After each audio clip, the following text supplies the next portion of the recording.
Hello, नमस्कार. आनंदी कट्ट्यावर मी जयंत ठोंबरे आपल्या सर्व श्रोत्यांचं मनपूर्वक स्वागत करतो.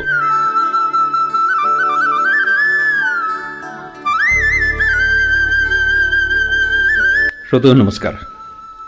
नुकताच व्हॉट्सॲपवर आलेला सौ अनिता गुजर डोंबिवली यांचा तथास्तू ही पोस्ट वाचली. खूप मनापासून आवडली, खास तुमच्यासाठी. तथास्तू. प्रत्येकाला आपल्या घराबद्दल खूप आत्मीयता असते. घर आपले म्हणजे वास्तू. मग ती छोटी असो, झोपडी असो की आलिशान बंगला असो की भाड्याचं घर असो, घरातील वातावरण शांत, आनंदी आणि मंगलमयी असावं असं प्रत्येकालाच वाटतं. त्या वास्तूशी आपलं एक नातं निर्माण होतं. माणसामाणसातली नाती जितक्या सहजगत्या जुळून जातात त्यापेक्षाही वास्तूशी आपली नाती अधिक लवकर जुळतात.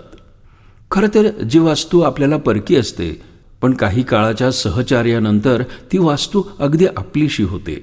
तिच्यात परकेपणाचा, दुराव्याचा लवलेशही राहत नाही. रक्तामासाच्या जिवंत माणसांपेक्षा दगडधोंड्यांची ही वास्तू आपल्या जीवाला वेड लावून जाते. आपल्या आयुष्यात आणि आपल्या जीवनात तिचं एक लक्षणीय स्थान करून ठेवलेलं असतं.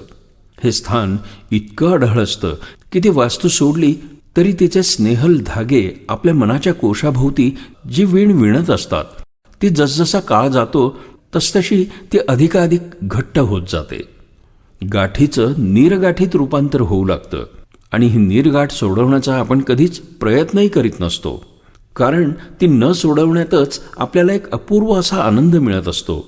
प्रत्येक घराची एक वास्तुदेवता असते. घरामध्ये कधीही अपशब्द बोलू नये, भांडण करू नये, कौटुंबिक वातावरण दूषित करू नये, कारण असं म्हणतात वास्तू नेहमी तथास्तू असा आशीर्वाद देत असते. हे जरी खरं असलं तरी मन शांत हवं ना. मनातील विविध विचार माणसाच्या वागणुकीतून प्रकट होत असतात. म्हणूनच घराची वास्तुदेवता प्रसन्न राखण्यासाठी, म्हणूनच आपली मनोदेवता प्रथमतः प्रसन्न ठेवायला हवी. तेच खरं आपल्या जीवनातील आनंद, समाधान आणि शांततेचं गमक ठरेल. यानंतर पुढचा कार्यक्रम ऐकायला विसरू नका, आनंदी कट्टा रेडिओ जयंत वरून. तोपर्यंत मात्र आनंदी रहा.